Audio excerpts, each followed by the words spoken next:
Doğrusu tarazlıq cəfəngiyatdır. Bu əlçatmaz bir xəyaldır. Bizim düşündüyümüz kimi həyatda və işdə tarazlıq axtarmaq boş yerə vaxt itirməkdir. Bunu şəkildə gördüyünüz Amerikan jurnalist Kate Hammonds öz məqaləsində qeyd edir. O, bu məqaləni yayımlamaqla dünya çapında yeni bir fərziyyənin olduğunu irəli sürür. İndi isə gəlin biz bu mövzunu biraz dərindən araşdıraq. Tarazlığa keçməmişdən qabaq biz əks tarazlıq barəsində danışmalıyıq. Biz tarazlığı itirmişəm dedikdə adətən bəzi prioritetlərin, bizim üçün əhəmiyyətli olan məsələlərin ya tam qiymətləndirilmədiyini, ya da yarımçıq yerinə yetirildiyini nəzərdə tuturuq. Problem ondadır ki, biz həqiqətən də vacib olan bir məsələ üzərində diqqətimizi toplayanda mütləq nəsə tam qiymətləndirilmir. Mütləq o işi sona qədər görüb qurtara bilmirik. Çox çalışmağımıza rəğmən həmişə günün, həftənin, ayın və yaxud da ilin, həyatın sonunda bəzi işlərin yarımçıq qalmasının fərqinə varırıq. Onların hamısını yerinə yetirməyə cəhd göstərmək həqiqətən ağılsızlıqdır. İşlərin əksər hissəsini görüb qurtarandan sonra belə bəzi məsələlərin hələ də həll edilmədiyini görüb özünüzü narahat hiss edirsiniz. Təxirə salınmış işlər digər məsələlərdə əldə olunan fövqəladə nəticələrlə tarazlaşdırılır. Lakin siz hər şey yarımçıq qoya bilməzsiniz. Əks tarazlıq burada meydana çıxır. Əks tarazlıq ideyası bundan ibarətdir. Siz azacaq qədər uzağa gedə, geri qaydanda yolunuzu gözləyən bir kəs olmayacaq qədər yubana bilməzsiniz. Bütün həyatınızın tarazlı olması çox vacibdir. Böyük Britaniyada 7100 dövlət qulluqçusunu əhatə edən 11 illik tədqiqat sayəsində aydın olub ki, saatlarla eyni vəziyyətdə işləməyin ölümcül nəticələri ola bilər. Tədqiqatçılar aydınlaşdırıblar ki, gün ərzində 11 saatdan çox, bu da həftədə 55 saat eləyir. İşləyən adamların ürək xəstəliyinə tutulma ehtimalı digərlərinə nisbətən 67% çoxdur.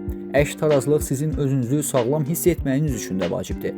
Əks tarazlığın iki tipi var. İş və şəxsi həyat arasında tarazlıq. Onların hər birinin daxilində tarazlıq. İşgüzar uğur dünyasında sizin nə qədər əlavə vaxt sərf etməyiniz əsas deyil. Burada həlledici komponent düzgün vaxtın seçilməsi və bölünməsidir. Yəni uzun müddət fokuslu şəkildə işləməyinizin heç bir anlamı yoxdur. Fövqəladə nəticə əldə etmək üçün siz ən vacib işi seçməli və ona bütün tələb olunan zamanı sərf etməlisiniz. Anlamaq vacib komponentdir. Saat məfhumu yox. Öz ruhunuzu və bədəninizi anlamaq, ailə üzvlərinizi və dostlarınızı anlamaq, öz şəxsi ehtiyaclarınızı anlamaq ən mühüm məsələlərdəndir. Əgər şəxsi həyatdan məhrum olmaq istəmirsinizsə, onlardan heç birini qurban verməməlisiniz. Heç vaxt onlardan işə görə və yaxud hansındansa bir başqasına görə imtina edə bilməzsiniz. Siz onlar arasında var-gəl etməli, laqeydlikdən uzaq olmalısınız. Şəxsi həyatınız sərt əks tarazlıq tələb edir. Son olaraq tarazlıq məsələsinin həlli ilə bağlı sizə 4 böyük ideya verim. Birinci ideya, böyük fikirləşin. Daha sonra nə edəcəm düşüncəsindən uzaq olun. Bu ən yaxşı halda uğura doğru ləng irəliləyiş, ən pis halda isə sıradan çıxmaqdır. Böyük suallar verin. Həyatda hər şeyi 2 qat yüksəltmək yaxşı qaydadır. Əgər məqsədiniz 10-dursa, özünüzdən soruşun. 20-yə necə çata bilərəm?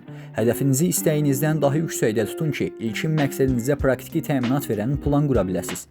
İkinci böyük ideya, menyudan sifariş verməyin. Bununla bağlı 1997-ci ildə Apple şirkəti Fərqli Fikirlər adlı reklam kampaniyası keçirmişdi.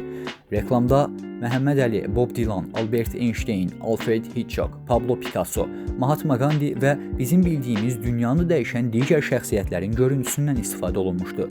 Məsələ burasındadır ki, həmin adamlar ixtiyarlarında olan variantları seçməyiblər. Onlar başqalarının malik olmadığı nəticələri təsəvvür ediblər. Onlar menyudan imtina edərək öz yaratdıqlarına sifariş veriblər.